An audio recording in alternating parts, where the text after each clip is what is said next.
कि ये परमात्मा वो हैं, ये साकार हैं, सतलोक में सारी सृष्टि है, एज इट इज है, जैसे यहाँ पर है, उसकी नकल है यहाँ पर। यहाँ तो सारी नकली माल है, डुप्लीकेट, नासवान, अस्थायी, और वहाँ पर ऐसी ही सृष्टि है, ऐसी आपका परिवार है, लेकिन वह स्थायी। अब देखो यहाँ तो आपकी मृत्यु होएगी, डेफिनेट है, ये तो कोई ये भी नहीं कह सकता नहीं मरूं। बाकी ये आइडिया ला रहे हैं कभी नहीं मरेंगे, वो आपकी अपनी सोच है, लेकिन यहाँ पल की एक क्षण का किसी का भरोसा नहीं, कब के बिजली गिर जाए। तो ये सोच करके जिसको आप अपना मानते हो कि ये कार मेरी है, कोठी मेरी है, बेटा मेरा है, बेटी मेरी है, तो ये आपकी अपने जीव सूत्र की सोच है, या सच्चाई नहीं है। आपकी ईव मृत्यु हो जा, आपके कहाँ से हो गए? आपको तो इनको जन्म देने का एक मीडिया बनाया है काल भगवान ने, और अपने खाने के लिए जैसे बकरे और बकरियां छोड़ देता कसाई, वो बच्चे पैदा करते हैं, उनकी ममता भी होती है, और वो बच्चे बकरे बकरियां उनको अपना समझते हैं। दूसरा कोई बकरा उसके बच्चे को छेड़ देता है तो उसके साथ मरने मारने को तैयार हो जाते हैं, और कसाई आता है उनसे से निकाल ले जाता है, ना वो बेटा देखता ना बेटी किसकी है, माँ किसकी है, तो एक डंडा लेकर हाँक ले मोटे मोटों को और जाके काट देता है। उसका उद्देश्य वहाँ रोकने का यही था। तो यही दिशा परमात्मा ने बताई, यही दशा आप जी के साथ इस काल ने करवा रखी है।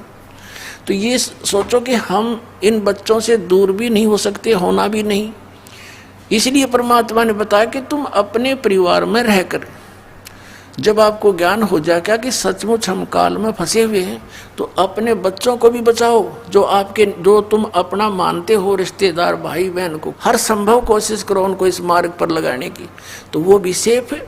इस भक्ति करने वाले के पास काल निकट नहीं आ सकता। मर्यादा में रहोगे तो उसका कोई अटैक आप पर नहीं हो सकता, ये गारंटी देता है दास भगवान की ओर से, ये सत्कर मान लेना।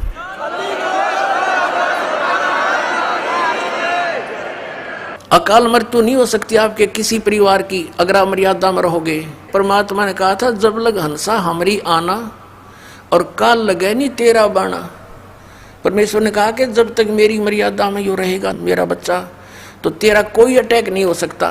चाहे उसकी मृत्यु का दिन भी आ गया तो भी परमात्मा नहीं मरने देगा, क्योंकि ये वो परमात्मा है जो आयु एक्सटेंड करता है, और कोई भगवान नहीं कर सकता, केवल कबीर साहब कर सकते हैं परमेश्वर। और ये काल क्या दाव लगाता है, ये सबसे पहले आपका नाम खंडित करवाता है, चाहे किसी तरह करवाना पड़े, और नाम खंडित होने के बाद फिर परमात्मा की पावर से आप डिस्कनेक्ट हो जाते हो, परमात्मा का संरक्षण नहीं रहता आपके ऊपर, फिर आपको केवल कर्म ही मिलेगा जैसा आपने किया है। तो वहां फिर आप पर यू काल चोट मार देता है। मर्यादा आपको बता दी गई है, इस पुस्तक के अंदर भी हमने ज्ञान गंगा में भी लिखी है, और वैसे भी जो यहाँ फार्म आपका रजिस्ट्रेशन फार्म होता है नाम लेने वाला, उसके भी बैक में खूब लिखी है। और एक दूसरे भक्तों से भी पूछ लिया करो, वह मर्यादा ठीक रखो, आपके घर में सुख, शरीर में सुख, और आपकी आयु आप जितना जीवन चाहोगे उतना ले लेना मालिक से, पर भक्ति के लिए लेना।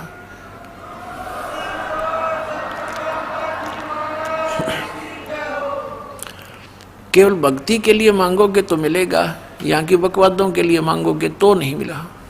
यानी भक्ति मीन कि कल्याण हो मालिक मेरा इसी जीवन में, भक्ति करूं और मोक्ष प्राप्त करूं, मेरी भक्ति अधूरी ना रह जा, इसलिए जीवन यातना आप कर सकते हो तो मिलेगी आपको। और प्रसंग चल रहा है कि जैसे आदरणीय नानक साहिब जी को परमात्मा बेई नदी पर बाबा जिंदा के रूप में मिले थे, वो कबीर साहिब थे, काशी वाले धानक थे, जुलाहे थे। अब सन 1398 से लेकर सन 1518 तक वो परमात्मा सतपुरुष, जिसे अकाल मूर्त भी कहते हैं, शब्द स्वरूपी राम भी उसी को कहते हैं, परम अक्षर ब्रह्म भी उसी की उपाधि है, वो काशी के अंदर एक जनसाधारण जुलाहे का कार्य करते रहे, और एक दिन में हजारों जगह प्रकट होकर के अपना ज्ञान प्रचार भी करते रहे, जिस कारण से उस परमेश्वर के 64 लाख शिष्य हुए थे, हिंदू और मुसलमान दोनों धर्मों के।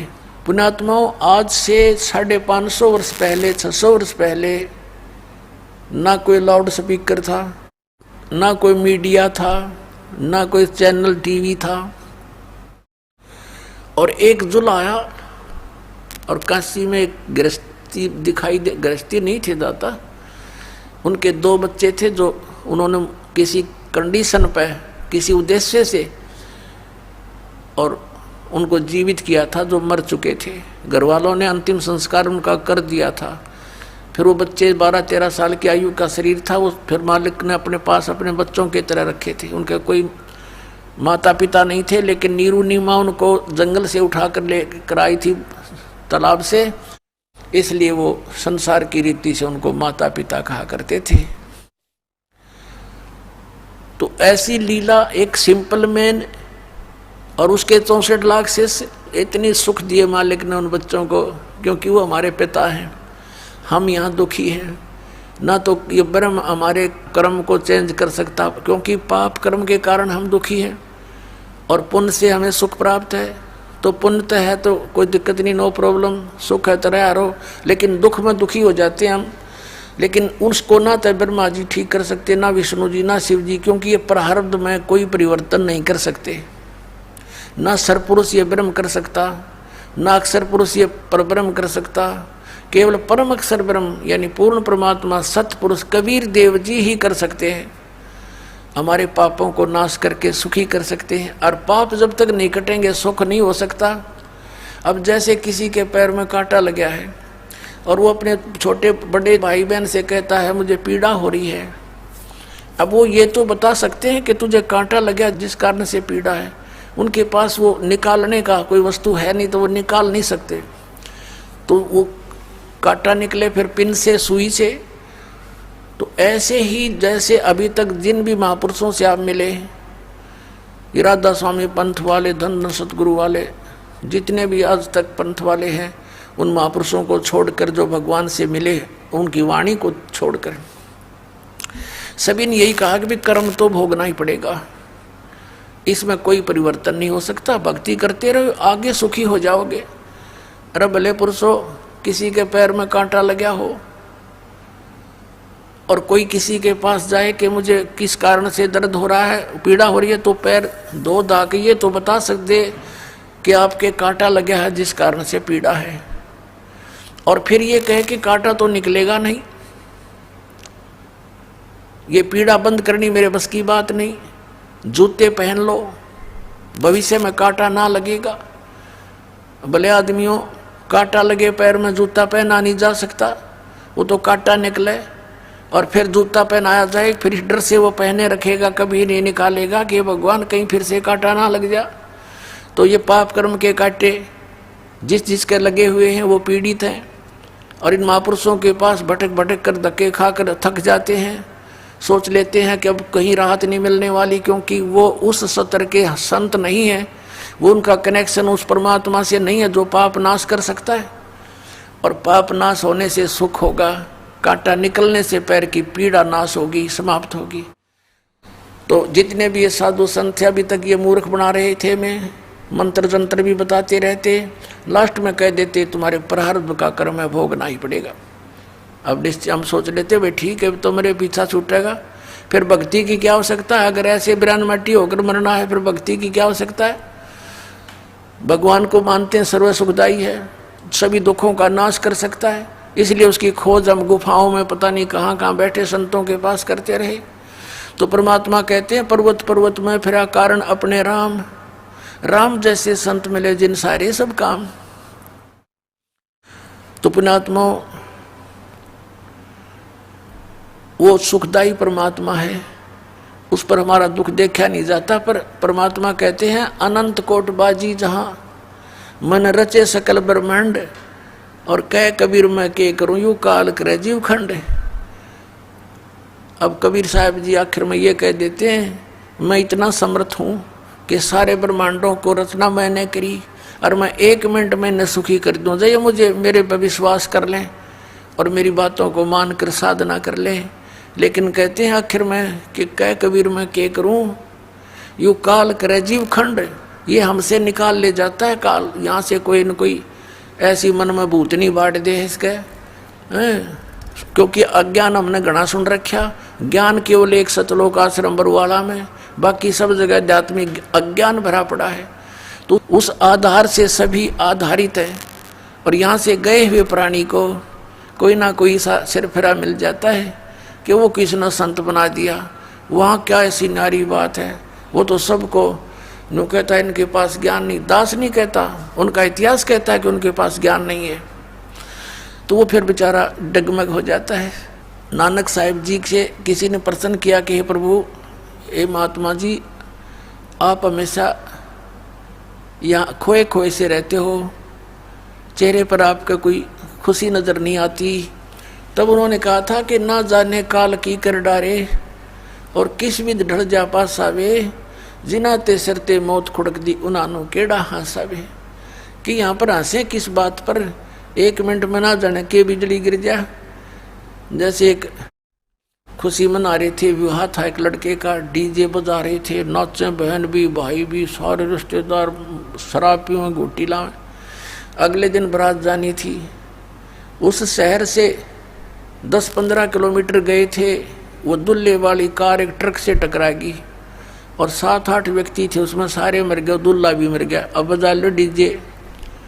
अगले दिन देखा समाचार पत्रों में, माँ भी रोए, बहन भी रोए, टक्कर मारे एक दूसरे के साथ। तो यहाँ किस चीज़ पर खुशी मनाते हैं? बिना ज्ञान के नशे में नाच रहे हैं हम। यहाँ तो टाइम पास करके अपना पीछा छुटवाओ, चलो वहाँ खुशी मनाइयो, सदा सतलोक के अंदर सदा खुशी है, वहाँ पर सदा बाहर है सब कुछ। फिर पूछा कि हे भगवान, हे महात्मा जी, क्या आप सदा ऐसे ही रहते हो या कोई अवसर आपका खुशी का भी आता है? तब उन्होंने कहा कि साध मिले साढ़े शादी होंदी, विछड़ जा दिलगिरी वे, अख दे नानक सुनो जहाना मुश्किल हाल फकीरी वे। नानक साहब जी कहा करते थे कि जब मेरे हंस, मेरे सिख मेरा सत्संग सुनने वापस आते हैं मेरे पास, तो मेरी खुशी का ठिकाना नहीं रहता। और जब यहाँ से ये जाते हैं, बिछुड़ते हैं मेरे से, मुझे इस बात की चिंता सताने लगती है कि हे भगवान, हे परमात्मा, इन प्यारी आत्माओं को कोई सिरफिरा काल का दूत भ्रमित ना कर दे, क्योंकि ये फकीरी या भक्ति बड़ी कठिन हो गई है।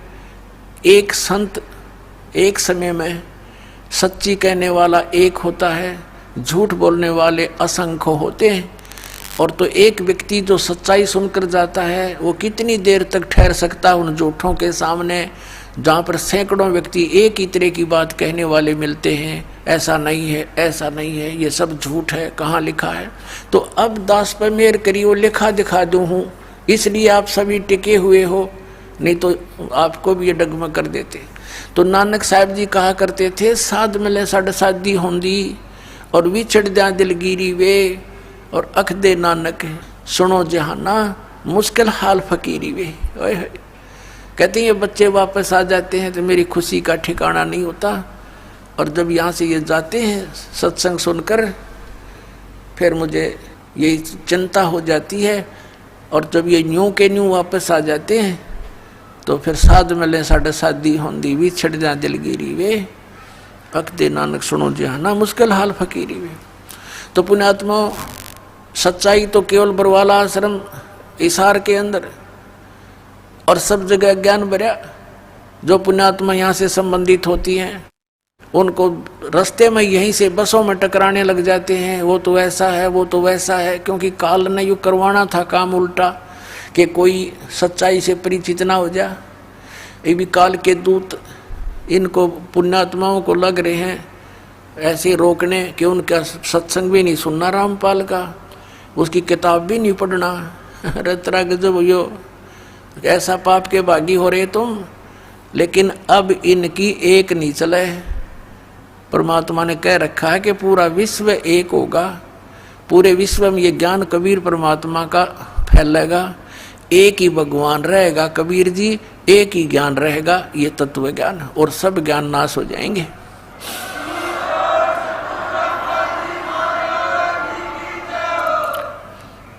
और सभी परमात्मा के बच्चे भगवान की चर्चा किया करेंगे। जहाँ पार्कों में बैठकर इधर उधर की बकवादें गढ़ते हैं, कोई राजनीति की बतलाव है, कोई बहू बेटियां की अच्छे बुरे होने की एक दूसरे ने कह के अपना मन हल्का करता है, टाइम वेस्ट करता है, कोई ताश खेलता है, कोई गुट्टी लाता है, कोई 2 नंबर के काम करके सारा जीवन नरक बना रहा है, अपना भी परिवार का भी।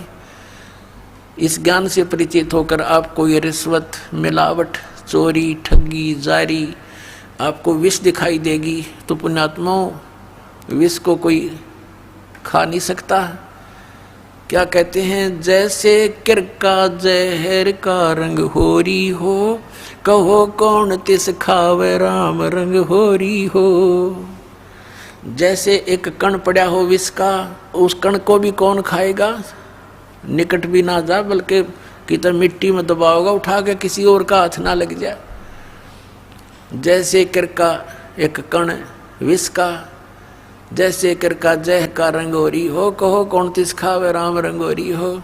तो ऐसे जो हमें पाप दायक कोई भी कार्य होगा वो विष दिखाई देगा, हम नहीं करेंगे उसको।